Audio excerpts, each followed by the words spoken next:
What's up, everybody? Welcome to the GameOverGreggy show. I am one of your hosts, Greg Miller, alongside the producer/seducer, Nick Scarpino. It's good to be back, Greg. It's good. We've missed you. I missed you. You missed Ramon. I did. You and Ramon have never been in the same room. No. It's upsetting. Same person? People were commenting on that. They were like, were you just wearing glasses the entire time? Yeah. And to which I replied, no, he's a lot taller and skinnier than I loved all the ideas that it was just the love child between you and the Pride of Long Island, Colin Moriarty. Go Islanders. That might exist. You know that, right, Colin? Like, we've Nope, had don't one think or that's two physically impossible. We've had drunken one. nights. Yeah, we've had a few trysts. It's fine. Trysts. Yeah. Trysts. Oh, Colin. Over there, the pure one, Tim Gettys. Let him host. And then, making his GameOverGreggy show debut, the one and only The Adam legendary. Sessler. The legendary. Hello there. Oh, I got a hug. You guys are too kind. No, thank you for coming. Please, audience, forgive me. I hung out with my 3-year-old godson a few days ago, and they are diseased piñatas. Yeah. You squeeze them because they're cute, and then all the stuff comes out. Lets the pollen out. Which I'm a I little just on the did to raspy you. side I right just now. squeezed you, and you put the disease on all of us. Sorry, Colin. It is what it is. Your beard will protect you. Yeah, probably not. Adam, thank you so much for coming. No, my pleasure. I don't even know where to begin with your career in the video game industry. People, obviously, the G4s.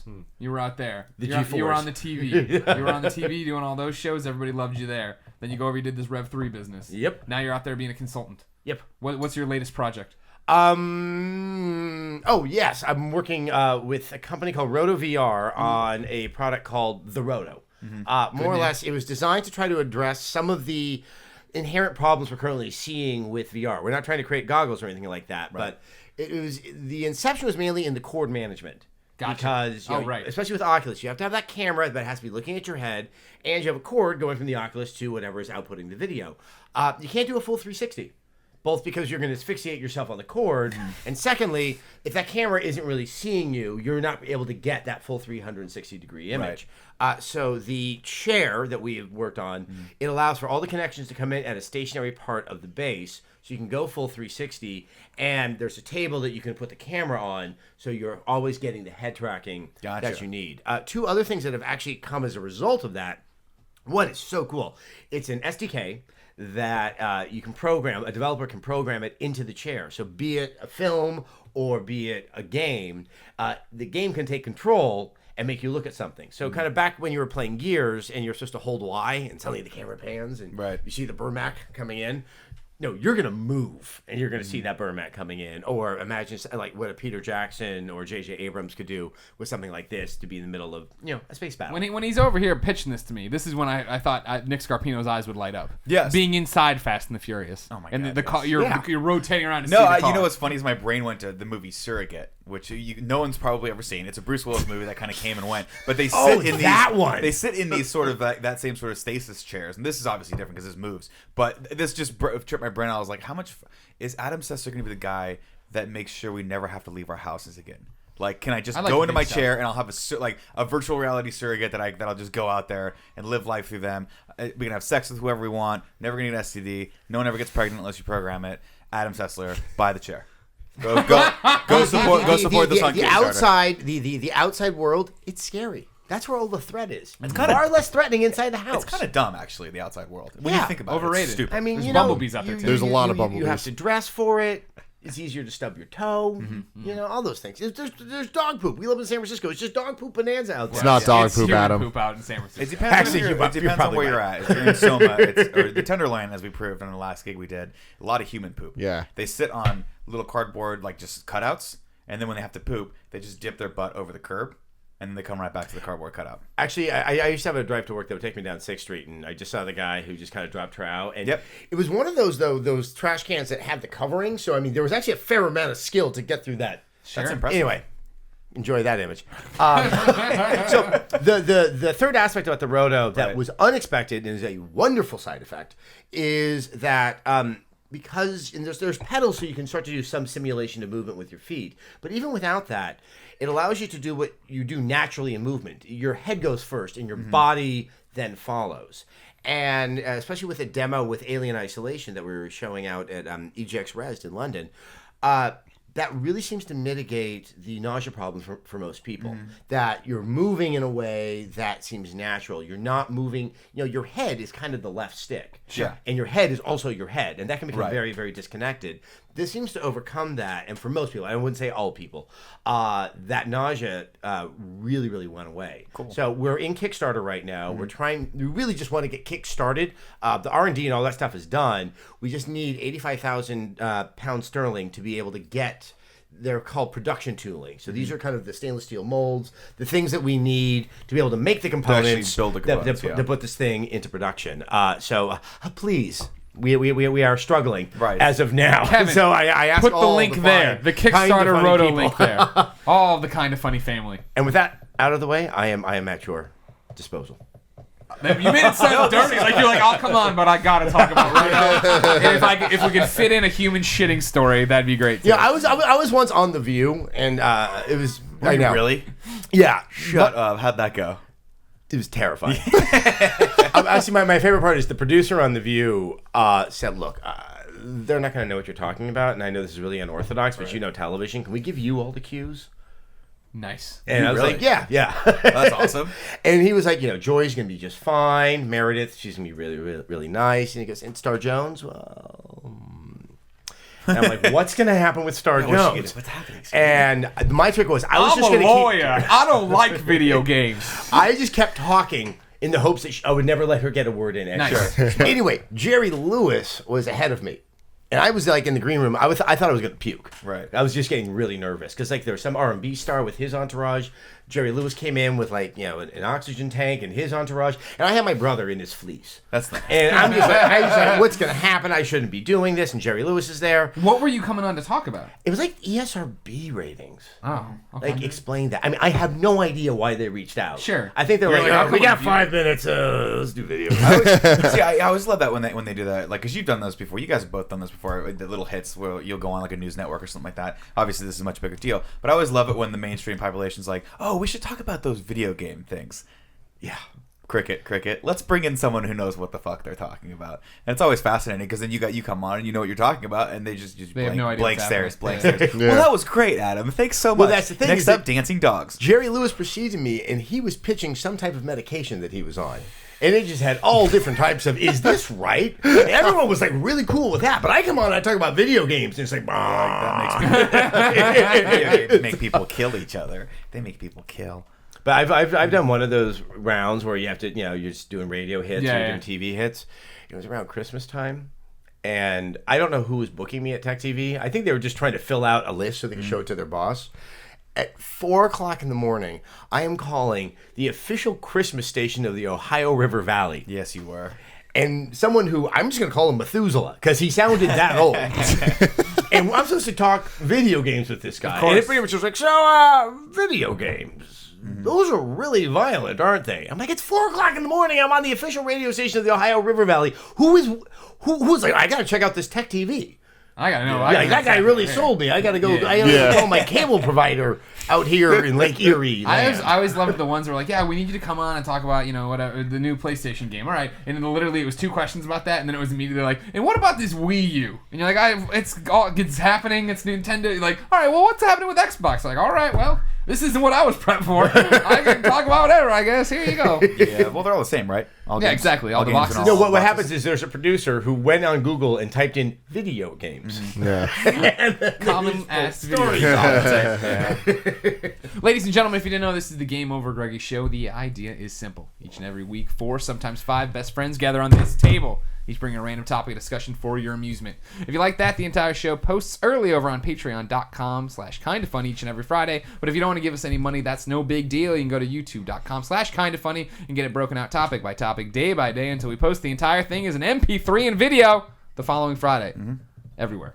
Services around The world. The globe. But this one's worth $1. This one's worth $1. Just because of Adam? 100%. Buy that for $1. Yeah. I made a RoboCop reference. Thank you. Thank you. What'd you think? No, go. No, you're going to I was ask going him? to say, what'd you think of the new RoboCop? I haven't brought myself to see it. Don't. I mean, look, it's not even rated R, right? No. I mean, I remember as a kid. Well, I think it was rated R. Was it? Was it? I thought that was a big deal. They don't make it rated R movies The anymore. original RoboCop, they had to cut it down because it actually It was got almost an X NC-17. rated. Yeah, it was almost X. That's right. And it's that Paul Verhoeven thing that when he's not in the business of just hating women, what was it? Hollow Man? Oh god, that movie is so bad. Yeah. But Kevin Bacon. his funny relationship to violence is so fascinating, and that one just epitomizes it. Where it's like, no, you're not.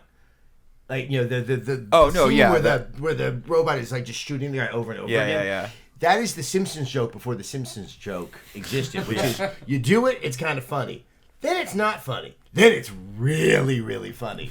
And it's just horrific. Yeah, and and nightmarish in the way it's a executed. very his finger on the pulse for satire as far as that was concerned, and using violence to sort of get that line across. But I heard you talking this morning on Colin and Greg live about the Road Warrior and Mad Max as something you're enthusiastic about. So I assume we share a love of 80s films, all things 80s, which I'm sure we'll unpack on this podcast at some points. I don't know when. So. I'm a big reference on when it comes to the 80s. Good. You're Before we good get to the company. number one topic, did you see the MyRoboCopRemake.com? That video where all these different web creators put together, they reshot RoboCop shot for shot, but then people had different scenes to do, and then they just made did it it. all I gotta goofy see and crazy. that. They It's did it amazing. before with something else. What was the first Star one? Wars. Star Wars. But this RoboCop was best because it shoots God. off like 30 dicks at one part. Yeah. That one part is the best. Yeah. I remember you showing me that actually, and I was like, I don't really want to watch this.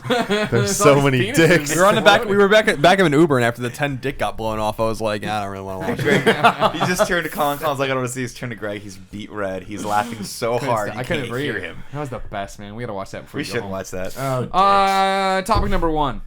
It comes from Patreon.com, where Kenny Char backed us. Kenny Char. Thank you, Kenny Char. Thanks, Kenny he Char. says, what are your best and worst video game memories? I thought, I've been sitting on this gem for a while, now that we have the illustrious Adam Sessler here. We're going to address this S and figure it out. Do I owe someone a nickel for saying that? Not me.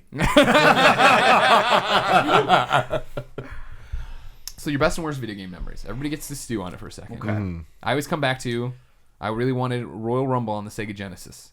And I remember I finally got on a Christmas morning and I opened up and I was so excited. And then I put it down and I went to open other stuff and then my cat threw up on it. But now remember, the Genesis cases were hard plastic. Everything's fine. And they had that laminated top, you know what I mean? So I just rinsed off the puke. And I was like, this is why they laminate them. My mom said, I don't think that's why they laminate them. But it worked in the end.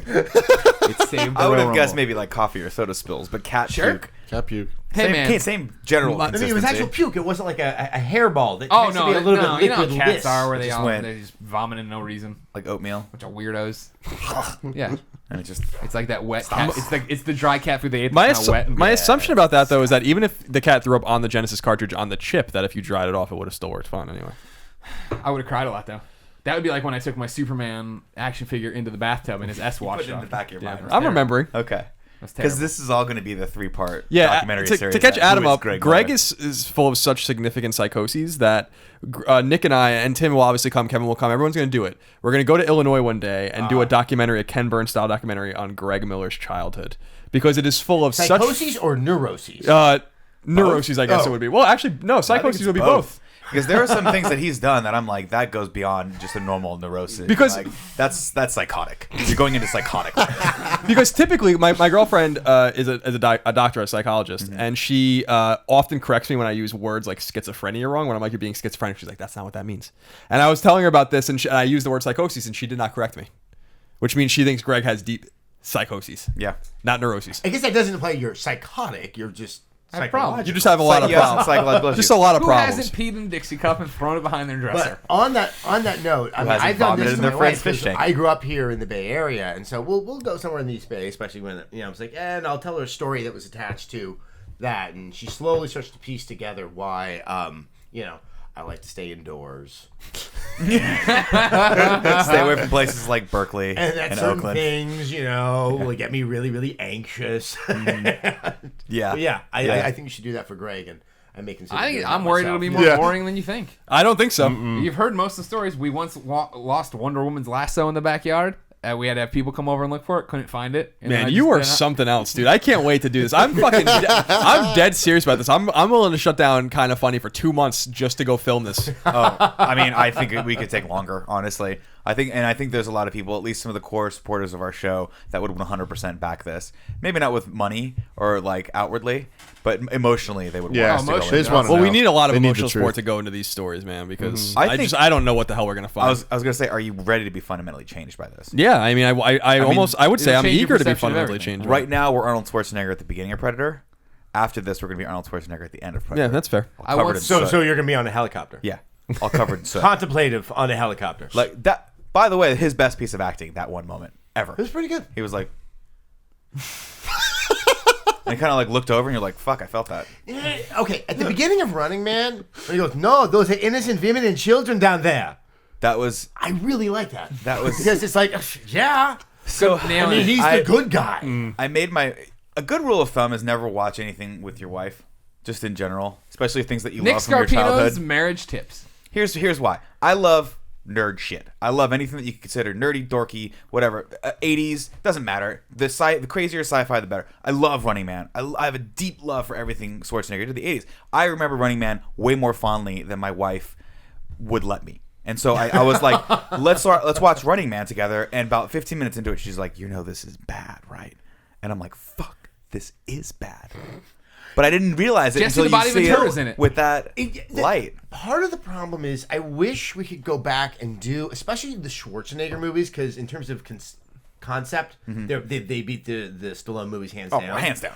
But you add in contemporary camera work that really shifted so much, like in the early 90s after John Woo suddenly said, hey, hold on, we can make this really visceral. Yeah. That would be awesome. Rather than these RoboCop remakes, it's like, no, let's actually see if we can redo that and give it the same kind of drama, because it's the way they're shot. Well, you see them, they're just so crude and rudimentary. You can see, and you see a divide, right? You see the divide between Commando and Predator when you get John McTiernan to direct a movie with Arnold Schwarzenegger, and it's like legit an amazing film from start to finish, and he even makes Arnold Schwarzenegger look like a good actor, which is how a testament to his filmmaking. But then you see that versus like Running Man, and it's like Running Man's like paint by numbers. It's like here we are here. Now we're here. He killed him. Kissed the girl. We're done. And then Commando, my wife started watching. Almost all of it takes place in the land of cardboard houses. Dude, I love when things that. explode, it's like, who built that in the first place? Why are there so many goddamn statues around here? Tim, what's a good video game memory? I mean, I've said this before on the show, but the moment that I realized that Super Mario World 2 had more than one world, when I beat the boss in level 1 to 8. And then I realized, oh shit, there's world 2, 3, 4, 5, and 6 that I haven't even got to. That blew my mind. And I was just like, man, there's goodness in the world. So that was my best memory. Worst memory? Probably when my Smash Bros. Melee save file got deleted by my friend because he's an idiot and didn't know what he was doing. Kevin. No, not Kevin. Kieran. Not Curran. Kieran Vincent Culkin. Wong, who's he's a punk ass bitch. Damn, Vincent Wong. Yeah, deleted my save file. We had to spend all night trying to get all the characters unlocked. That's again. the worst one. There's a rogue deletion that it wasn't your fault. That PS1 Jedi game we were talking about, Poe overwrote my save. I lost all my Jedi Power Battles? I was hurt. That hurt. That hurts. The other big one I remember too is the one where I got so mad at my desk at IGN that I slammed on it as hard as I could, that then made Ryan Clement's game skip in a final boss battle, and he had to go back and do it. It was like a chain reaction of destruction. Messed up. Because my X-Men Wolverine Origins save got eaten, and I was gonna platinum that game. Oh, I was by so Raven. close. Yeah, by Raven. Yeah, and I went, God damn it, and slammed it down, and it skipped Clement's boss battle. He got back to me. He's the last person that would be mad at you for that too. He was on the edge. He was on the edge of anger. I mean, that's almost like in Thinner, the way that you pass on the curse by giving people the evil pie. Damn right. Exactly like that. Exactly like that. I think another one of my worst things actually happened Where's recently. your brain go when it makes those connections? Thinner's a great movie. Nick, stop interrupting. Another one of the worst things is so my Pokemon Blue file. I captured all the Pokemon. I had my team that was very near and dear to my heart. And then there was Pokemon Gold and Silver that came out. I traded them so my new game would have all my old Pokemon. And now, a decade or more later, we've been doing these Let's Plays. Last week, I was like, oh shit, Pokemon Blue, my save file's still here. But then I realized my Pokemon art, they're in Gold and Silver. Oh, they And move then on. Then I tried loading up Gold and Silver. Batteries are dead in those games. Save file's gone. My Pokemon are gone forever. Pokemons are dead. Oh, that sucks. I'm It sorry. really hurts, man. Or maybe they're in some kind of limbo gray area. That's probably where they are. Like the other side of Poltergeist 2. Yes. This is my favorite podcast. I always make these stupid references. No one understands that. I'm gonna conference you in next time we do a podcast. Did the new Poltergeist come out yet? No, summer. No. And The lighthearted It Poltergeist. looks so bad. I haven't even seen the trailer, honestly. It People looks have been asking me, like, what do you think of the trailer? I'm bad. like, I'm not going to watch it. That was originally what they were saying, was that it's a more lighthearted kids movie, but then the trailer didn't make it. It It seems like definitely it does almost not seems like a seem- shot-for-shot remake of the original one from what we were seeing in the. Well, in the what's trailer. funny, the original Poltergeist was actually fairly lighthearted. They have those scenes like in the middle where they're like the family and stuff. Glorious for that. Yeah. Because it had Spielberg's name attached, and people were taking their families right after E.T. Yeah. People were taking their Fun for families, and no one everyone. noticed the guy that directed Texas Chainsaw Massacre directed this one. Right. It's just people were furious.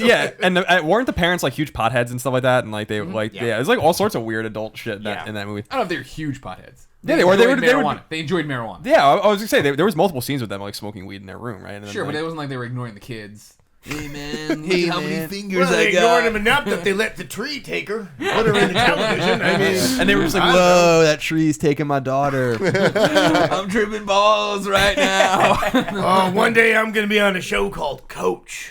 Oh, Coach is so good, though. Coach is It's a good. great career he had. Screaming Eagles. What the hell are we talking about? Video games. Best Oh, and right. worst memories from Colin, Kenny what Char. are your best and worst memories? A few memories came to mind. Char. One of them Tim kind of touched on is that moment when you realize the batteries in all your NES games are dead. I was in college and I went to play Final Fantasy 1 and played it for a few hours and then shut it off, and then went back after class and the save was dead. And I was like, fuck, what and then you realize like, wow, when Nintendo was offering back in the day to replace your batteries, all you had to do was send them your games and they would replace your batteries for you. Mm-hmm. And I never really took advantage of that before. And then I was looking at all my role playing games and realizing like, wow, I can't play any of these anymore. Yeah, sucks. And yeah, so they were all dead. And it brought me back to the NES days that, and a lot of people don't remember this or didn't live in these days. When you played a game with a battery in it on NES, you had to hold the reset button in before you shut it off, or you would lose your save. And everyone learned the hard way that they were not kidding about that. And I don't know like what it is Did specifically. it tell you on screen stuff? As a Sega Master System kid, I am unaware. I think I might have said it in the instruction manual or whatever, but it wouldn't happen every time. But like when you play Dragon Warrior or whatever, Zelda, like you hold the reset button in and then hit the power button, and that would make sure that the save wasn't erased from your cartridge. Interesting. And so people, learn the hard way on that. But I remember... I had no idea that those cartridges had batteries. Yeah. That's a thing? Yeah. That's how they saved games. So... But a lot of them didn't save games. Yeah. I mean, remember, I think it was Metroid, you had to put in the code. Yeah, but the Famicom version of Metroid did have a battery in it. They started removing components to make the games cheaper to manufacture. But if you had a game like, let's see, like... Well, Castlevania 2 had a password system, Castlevania 3 did, but yeah, Dragon Warrior 1 through 4, Final Fantasy, the original Zelda had a battery, Zelda 2 had a battery. So like and that was a way for the game to save your file. So it had a physical battery, like a quartz battery, like a watch battery, watch battery that was in that, and it needed to power the RAM. It powered something in order to save the game, and these things lasted forever. I know some people have NES games that still work, but. It was only when I got to college that I realized that my games were not saving anymore. That's a trip. I didn't even know that was a thing. Yeah, and sometimes so I was doing experiments with Final Fantasy, the original one, in college, where I would shut it off for like 2 minutes and then turn it back on, and the save would still be there. But you'd like shut it off and then go back an hour later, and the save was gone. Like it was like there was like all sorts of weird things. So I ended up actually keeping my NES on for days, and this brings me back. That was great for the system. Yeah, well, it doesn't, because this brings me back to a Super Nintendo story. My parents got divorced when I was like really young, and so my dad was dating this woman in the early '90s, and she had kids, and so they'd come over and play or whatever. And I was playing Link to the Past, and I had already played the game like a bunch of times, but I was in the middle of playing it again, and I don't think I ever saved the game or whatever the hell happened. And I just left the Super Nintendo on in my room, and then went to play with my friends, play like wiffle ball or something or hockey, and then I came back like a few hours later, and the woman's son was on my Super Nintendo playing like Super Punch Out or something like that, and I lost my fucking mind. I lost my mind on this kid. And there was like really no reason to do it because I had beaten this game before, and I was just playing it's it your for shit. Don't touch yeah, that and shit. I remember like losing it on this person. Is that what ended the relationship between your dad and this girl? I don't remember what. No, that wasn't it. But they weren't. I was like, I remember being like, I was only like 8 maybe or 9. I was like, why are you in my room? Like, why are you touching my Super Nintendo? Like, this isn't yours. Like, get the hell out of my room, kind of thing. What did he And say? I think I made him cry. Actually, He's like, Mom told me to come in here. yeah, and I'm like, don't like. There's another game on. What the fuck's wrong with you? You know what I mean? And they call a 9-year-old kind of thing. But that story. I imagine it's just higher pitched. that story kind of comes up every once in a while. Still. What the fuck's wrong with you? I see it kind of like a mammoth play. It's like, do you know how to deal with men? No, you're nothing. You're white bread. You're nothing, 9-year-old kid. Jesus. Yeah. Your dad's holding you back. The girlfriend's crying, and he's like, "Why would you?" No, he's clearly was playing Link to the Past. What the hell? But the best moment for me, I get excited when games get announced every so often. Like I love video games, obviously, but I don't get like the stoked like fuck yeah kind of thing. I'm like, oh, I'm excited. I'm going to wait the 12 months until I actually play the game. I'm too excited about it. But when Mega Man 9 was announced, I remember I lost my fucking mind. Yeah. And at IGN, like I lost it. I was like, I can't. 9 was the epitome of everything that I ever wanted that I thought would never happen ever again. Because the classic Mega Man series, everyone out there knows, is my favorite shit. Mega Man 3 is my favorite game of all time. I know that game inside and out. You were talking about this on the Mega Man live stream. Right, exactly. And that's why I'm really good at the games, and that's why I play them. I really love them. And after 6 came, we had 7, which was, and 8, which was, fine. But it's funny. I wanted them to go back and make an 8-bit game, and that always to me was like just an idea that only I had. Yeah. That like no one would ever do. And then they made fucking 2 of them. You know what I mean? In 2 years. Twice. Yeah, but I remember being at IGN. I was only at IGN for like a year at this time when it was announced in early 2008. And I remember like losing it. Like I couldn't believe. I thought it was a joke. I couldn't believe it. That's how I felt when that Game Informer came and on the cover was just the Ghostbusters logo on a black background. I was like, holy fucking shit. And then it ended up being... Yeah. And then it ended up being an 8. A great game. 8 out of 10. IGN.com. So those are my memories. Adam, what about you? Well, okay. Kind of 2 favorite memories. The modern favorite memory is reviewing Uncharted 2. And I woke up on Saturday morning. This is when it came out with my term, if it's an underwear game. Like, I've been playing it the day before on a Friday. Yeah. I was like, oh, God, I love this. And I woke up. I probably was 6 a.m. And I tiptoed over my wife. And I did everything in my power to secure as much quiet as possible so I could have this uninterrupted stretch because I just wanted to play this game again. And that moment was, it's kind of like all the Jeeps going up the hill. Oh, sure. And I screwed up probably 5 or 6 or 7 times over because I was waiting for a QuickTime event to move over to the next car. Right. Because that's the only way you have ever seen something like that happen in a game. This is too beautiful. And then I just kind of hit a button. I was like, I just jumped. And then I realized I had free movement between the cars. And like, my Raiders of the Lost Ark fantasy just happened. Yeah, it just happened. Right there in front of me. And I'm a grown man. I'm like, oh. And I'm like, I'm just going to go back 2 chapters. I need to experience this, in the actual flow of the experience. But my youthful memory was, I think I was the first kid in my class to get an NES. And I got Super Mario with it. That's why I wanted it. And I had some friends over maybe a few days later. They're having a sleepover, probably about 11 at this point. And I kept on noticing when you go to World 1-2, and if you hit, if you're jumping around, you can hit that one brick of the top layer of bricks, and a 1-up mushroom comes. You can see the little bottom of it. And I'm like, uh-huh. So then we start going, dicking around. I'm like, well, can we break through the brick and go up there? And we keep on going. Then we find the warp zone. And it was already just so exciting to just have a game that, as a highly structured platformer, that I could actually play this in my own home. And the fact that now I was aware of the fact that there are secrets and things that are hidden somewhere in it, it was just like brain cannot process. And of course, we're being 11. We're like, maybe no one else knows about this. We ever told the world. And maybe entities will hunt us down for this knowledge. We need to go on the lam. FBI show. On the flip side, I've talked about this before, but really, my worst video game memory is probably 2 years later with the NES, playing Ghosts and Goblins, which I loved, and working on it so hard with my brother, and doing that thing where we're pausing it and trying to put it in the corner so Mom doesn't see it and turn it off, where we lose all of our progress in this game. We're working. It is so that game. I did not know how hard it was. That game is very hard. You think that this is how it's supposed That's to be. video games. That's what it is. If you want insight into my putting the work neuroses, when I'm not doing well at a game, I assume it's me.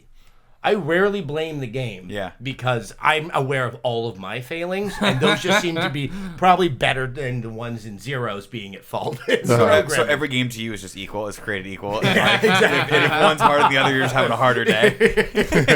I can't think very well right now. And finally, we got to the end. Oh, wow. We got that final boss battle. And, the trick is you also have to preserve that dagger.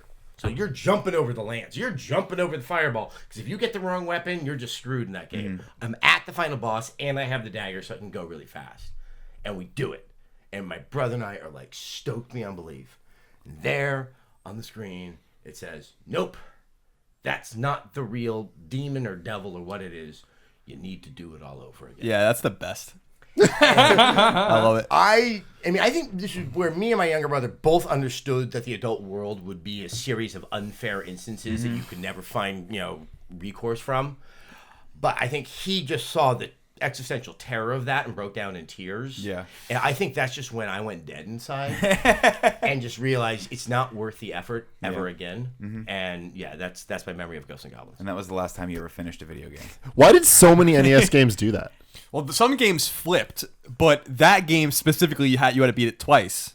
So like it's impossible to beat it once. Like, so it wasn't like a flipping game like Kung Fu or something like that, where it would just flip over and over again the same 5 stages. Well, I mean, things but like Mario does the same thing. Yeah, but Mario does end. I mean, that is there is a real ending to Ghosts and Goblins. You just have to beat it twice. Yeah, but same with Mario. Yeah, but Mario you get another capture. Yeah, you have to go to a new level. You have to play the entire. Yeah, no, with Mario too. Mario also. Like when you beat Mario, it's like, oh, thank you, but there's another challenge. Hit B to continue, and then you hit B. Yeah, but that's like the new. That's the same thing with Zelda. It's the new world. You beat the game does end. It's just that you can continue to play it. There is an ending, and then there is another ending. There is no ending. You didn't refuse you the satisfaction. I'm confused. That's what Ghosts and Goblins did. You could beat Mario in one play, and you get an ending. It just tells you to play it again. And it's harder. The game Ghosts and Goblins is just cycles the game again. I'm more comparing it. So there's never an end? There is an end the second time you beat it. I'm saying same with Mario. There's a different. Never mind. It's gonna go on. You're wrong. I mean, I don't know what else to say. Okay. It's just, like it's like Zelda. It's like the end of Zelda when you get New Quest. That is more like what you're saying with Mario, because there is a satisfactory ending when you beat Mario the first time you beat it. The game, you can play it. And it's like, hey, do you want some more? Oh, So if you beat the original Zelda, it's optional. If you beat the original Zelda, you get same thing with Mario. If you beat Mario, you get an ending, and then you can play it again. If you beat Zelda, you get an ending, and then you play it again, called the Master Quest. Or Second Quest, I guess the Master Quest would be more of the Ocarina of Time thing. But then there are games that cycle or flip, what they call flipping, which is like Kung Fu, which is like one of my favorite games on NES. Where like you'd play the same 5 stages over and again. You would basically just try to flip the score back to 0 if you could. So anyway, I could never beat like the third dude. In Kung Fu? Yeah. Oh, the guy with the hornet? I don't even know. I mean, I think I got like 2 dudes, and I was like, that's it. I can't. That game is fucking really hard. Awesome. Really hard. Irem. That's a defunct developer now, but they had some shit. I just remember never beating a game on the NES, or I just never. Like I don't think I ever. Maybe Mario, but I don't think I ever got to the end of any of the other games because I just was like, I don't get it. When I was a kid, I just didn't understand that you were like, we were talking about Mega Man, and I was like, I didn't fucking get that you were supposed to use the powers from the other guys. It wasn't very intuitive, and I wasn't one of those kids. It isn't that, intuitive. I wasn't one of those kids that all throughout my like early age schooling, like junior high and elementary school, it never clicked on me that you should read the book, like open the book, read the chapters, assimilate the information. Because all of the answers on the test are going to be coming from that source. Yeah. I just thought I would divine the information somehow, and it would come to me because I was such a clever fellow. So the same applied to gaming, where I would start the game and go, "I'm going to figure it out," and I'd get past the first stage of like, "It's easy." Then immediately, because that's how those games were, the second stage was really fucking hard, and I'm like, I quit. I would put the game aside and go back to Mario or something that I knew how to beat. So like those games to me, like. I wouldn't have attempted that. I would look at it one second, like, nah, I'm not gonna get. It was so funny playing Mega Man yesterday, like with all the comments or whatever, because I am really good at those games. Right.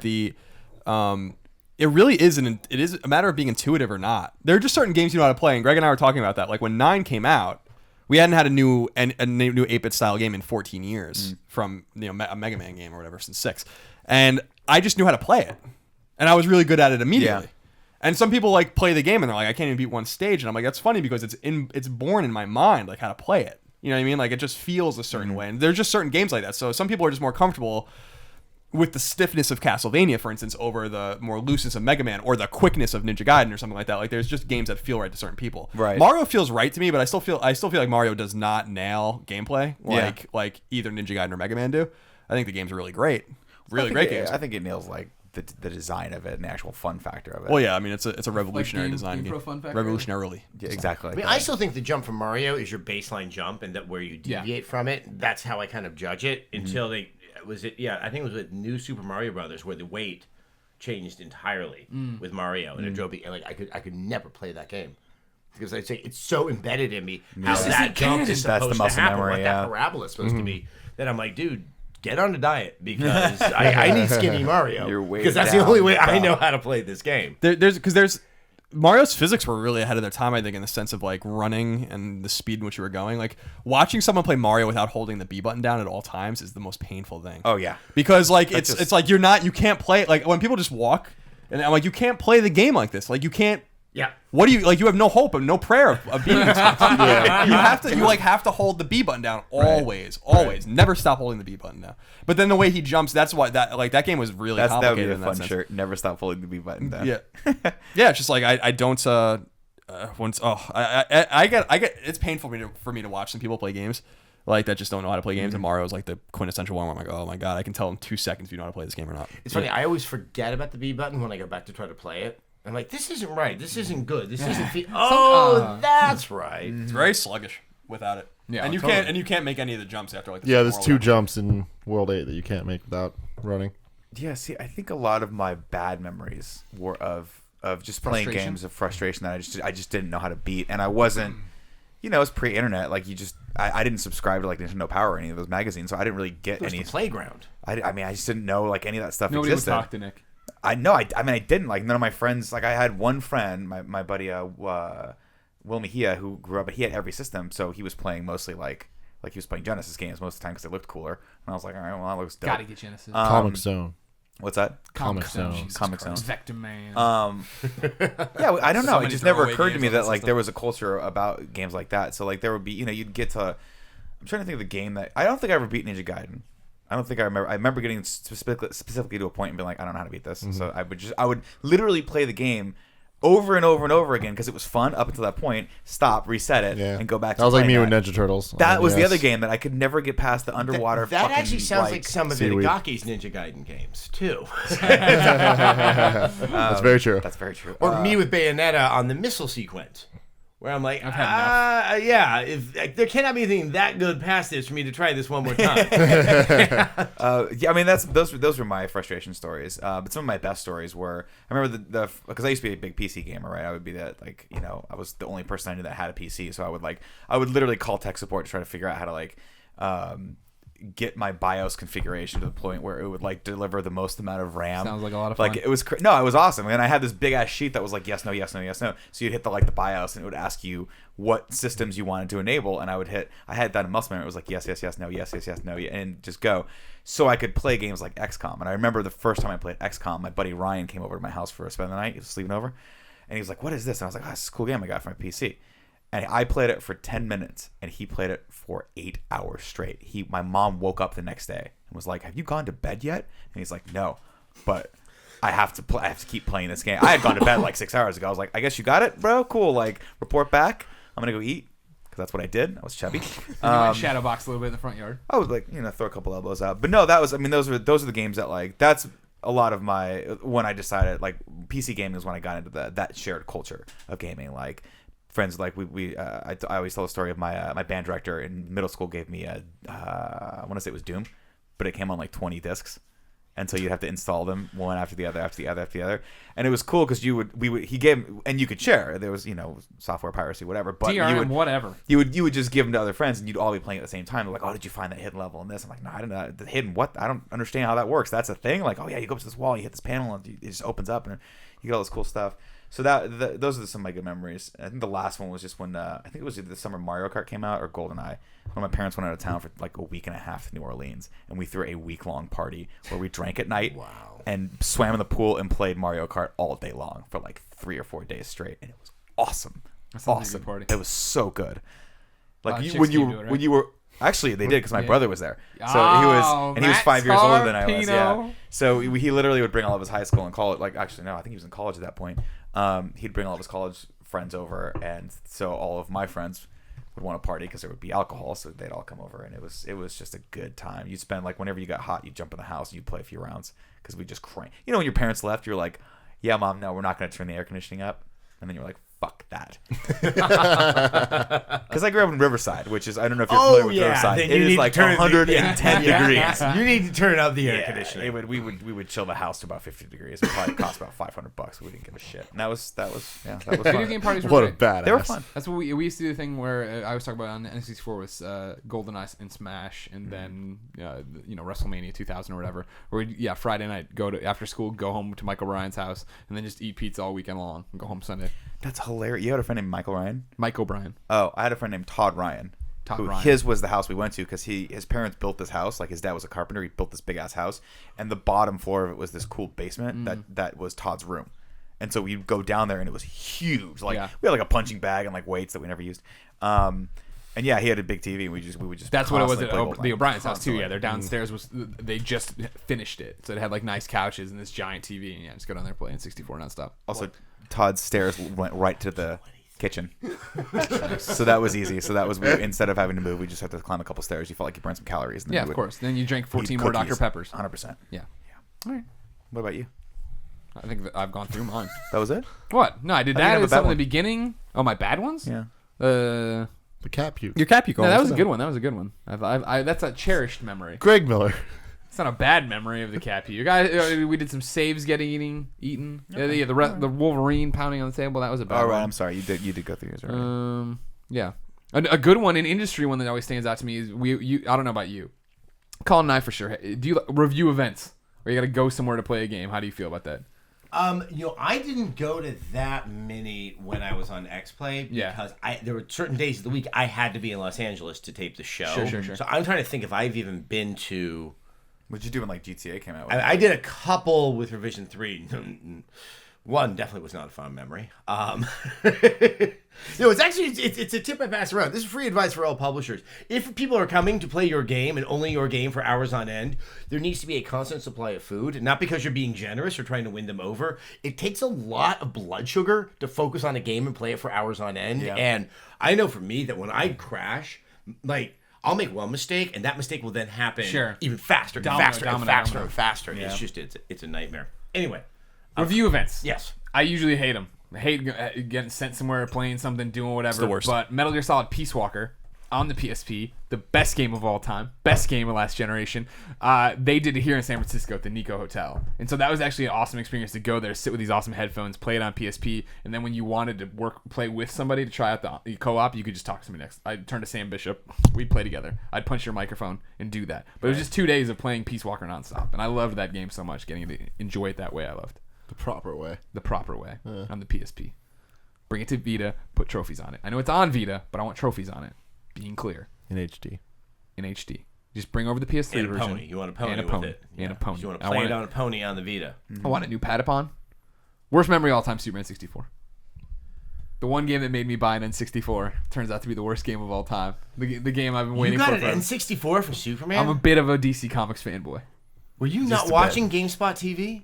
I saw it. I was out there as a professional trying to give word that this is a bad idea. Mm-hmm. I was $70 that piece of shit was selling for. But I saw it in Wizard Magazine, the one screenshot, the first time ever of Superman doing this. And I was like, I gotta get this. And that was it. That was the end of it. See, that I shot of pre-ordered Superman doing this was one of the key reasons to tip anyone off that may not be good. Yeah. But I didn't care. It just didn't look right. How bad could it be is what I'd say, though. And it was very bad. It was inconceivable that it could have been that bad. Because I remember that was the other thing. That was a game where I couldn't capture the footage for it. I didn't do the review. Someone got, I think it was Joe Fielder over at GameSpot did the review where he said, Superman 64 only lets you know how much deeper the barrel goes before you hit the bottom. Wow. That's awesome. But we could not. I mean, the game was so impossible. Just the stupid Lex Luthor rings at the beginning were so impossible to get through that for some reason we had been supplied with a bunch of footage. And it is the only time to my memory where the footage we ran with the review was not actually done by us. Right. Like we just You're like, fuck it, we gotta do something. All we had were images of him flying through rings for about 5 minutes. Right. And we needed to fill a hell of a lot more time with more variety. Mm-hmm. But I mean, I would look at the footage that we got. I'm like, how did you do that? How did you get there? This looks like the game is playable. Right. And it is not playable. Yeah, I had a friend who, eventually I talked. It took a weekend of play for me to be like, this is awful, and I just gotta stop. I gotta let it go. I like you. You probably had the 48 hours. You're trying to justify it. It's like, oh yeah, no, that's big time. That's authorial intent. The fact that it doesn't work. I mean, it's challenging to be Superman. It's really hard to be Superman. Yeah, it's very powerful. I got it on a Friday, and I didn't go to Joe Jackson's barbecue because I was like, well, no, I'm gonna play Superman. The of course. singer? No, it's just the guy who lived down the street from us, and it was like That'd be like the weirdest match. He threw good. really weird. He threw good barbecues. Yeah, he was gonna hang out with Michael Jackson's dad. So I'm like, now I got Superman 64. Everybody. Sorry. And then, yeah, by Sunday I had to come to terms with how bad it was, and I stopped playing. But then I had a friend who did, and he played all the way through. And he's like, "Oh man, what did you think when you fought Darkseid?" I'm like, "I didn't. What are you fucking talking about? Why did you keep playing that? How did you get to Darkseid? How is it possible?" Darkseid was in the game? Oh yeah. Huh. Yeah. Who the hell would know? Did anyone ever tell the story about that game? Like Why it went off? Why Not that I've heard of. or how? Titus was a hard publisher to knock down. That's right, it was Titus. Yeah, because like Developer. as a man who when I was still writing a lot would tell a lot of stories. I like telling a lot of stories to developers and games or whatever. I never even thought to try to go down that road because that is considered the worst game of all time, with the exception of maybe E.T. So Yeah. Well, and the thing that's more, as opposed to E.T. and a handful of other bad games, there's so much game there. Yeah. I mean, that's the thing. Is not only is it bad, but it's like it's like a smorgasbord of bad. It's like it is just an endless shitstorm of just bad and horrible. Mixed It with gives awful. you 2 seconds. Like, we did a Let's Play of it recently for the channel. And like when I finally got through the first rings, I was like, yes. And then you immediately fail the next thing. Because you have to know to fly. A counter starts, you just have to fly to these fucking cars or whatever. Yeah, Like, what the good shit is lord. happening? Is it considered one of the worst games ever, or the worst game ever, just because of how high profile it was? Because surely there's worse games out there that have been made. I mean, there might be worse. There might be worse like budget games or whatever. But I mean that in terms of AAA games, I mean, I played some No, licensed I mean- games that suck. Where it's also comparable to E.T. is the speed with which it becomes unplayable. Whereas Yeah. other games just start to suck or They're just become boring, boring yeah. or they just like lose any sense of energy or ideas. This game becomes unplayable and it doesn't even crash on you. It doesn't have the decency to like put you out of your leave misery. the home while you're sleeping because there's no return call. It's not gonna happen. Right. All right. yeah, I remember I remember really clearly. My memory of that game is just the draw distances. Like The Kryptonite Fog. It's really It made sense. they do talk about it in the game. Yeah, right? oh yeah. Like to try Lex to. is like, I put a Kryptonite Fog in That's here. so awesome. That's so fucking awesome that they did that. Like the game does not. You know, draw that more whoever than- did that was like, now what are you going to get us for, reviewers? Yeah, we know there's no draw. It's Kryptonite Fog. Lex put it in there. Come Come on. on. That's so brilliant. Story, That's such 10 out of actually that's 10. actually kind of a Genius. stroke of genius. Yeah. Don't you think they called up Iguana and they're like, yeah, Turok too. Our fog is part of narrative. Now you'll learn. Am I the only person that loved Turok? Turok was great. I The like Cerebral that. Bore, everyone did that. Get your expansion pack in there, pop it in, you're set to go. That was Turok 3 though. That wasn't 2. Oh, I'm sorry, I apologize. Yeah, I don't think you got the expansion pack for the higher res. I just remember, again, Mike 3. O'Brien having it and playing it and using the Cerebral Bore and boring into people's heads. I don't And us think I all got watching. that far in Turok. I just The remember expansion first pack, one. man, that was another thing entirely. Someone took my expansion pack from me in high school, borrowed it, and I just never saw it again, so I could never play. Majora's Mask. Well, after Majora's Mask, I was done Dark. with it already, but yeah, I never got back. Donkey Kong Country. Yeah, the first one was Donkey Kong 64. I think it came with it. Yeah. It mandated the use of it. Yeah, Majora's Mask needed it too. There was only there was a handful of games. Yeah, Perfect Dark. A handful of games that you must have it to play, but there were other games that were just enhanced. I think by it. Was that the extra RAM that you had to put in it? Or was Yeah. it was 4 It was MB of usually to RAM help extra. textures. Right, so that you open the little thing in the back, right? No, it was Like- front. It was the front. And you were like, that's what that thing's for. Yeah. You pop it in. I remember that. You've been keeping peanuts. There were mystery ports Oh, on it. that's right. It was the rumble that you plugged into. Yeah, the that's controller. what I was. Right, That's, right, I was trying to right. figure out which one That's was the one. right. Yeah. That was Star Fox 64. That came with that one. the Rumble Pack. God, See, I still think it's what's the interesting point? that the first DualShock was sold for Ape Escape. Yeah, we thought it's really weird because I remember I got my DualShock only for Metal Gear Solid, which was after Ape Escape, but I remember my neighbors coming over because they rented Ape Escape and they were like, "We need your DualShock controller." I'm like, "Really?" I thought this was supposed to be like an optional thing, like, and you must have it for this. And I'm like, "All Because right." you have to row a boat. Yep. Oh, yeah. Shuhei Yoshida worked on that game. was it? Was the N64 wasn't the first controller that had the analog stick, right? Or was it? Yeah, it is. It Yeah, is. because it would predate the DualShock. Interesting. Wait, the Sega Saturn didn't? Yeah. No, Saturn didn't have, Saturn a, didn't have it, Saturn have a yeah. stick. Yeah, so it would be there might be some obscure shit like the Pippin or something that had a stick on it, but yeah, that's the first one. Mainstream-wise. Yeah, that's the first one. Nintendo is innovation. Nintendo has revolutionized did revolutionize controllers many times. The D-pad, triggers. The kidney buttons Rumble. on the GameCube, which I always really liked. Oh, The GameCube. X and Y buttons? But the X and Y, whatever the ones that are like- Around the big Yeah, A. yeah, yeah. Yeah. Those are Kidney, I like that. I like that. the GameCube controller is like my favorite controller by a mile. Amazing controller. Just the most ergonomic controller ever. Ergonomic. Ergonomic. It's a funny word. Thank you, Kenny Char. Good topic. Good topic.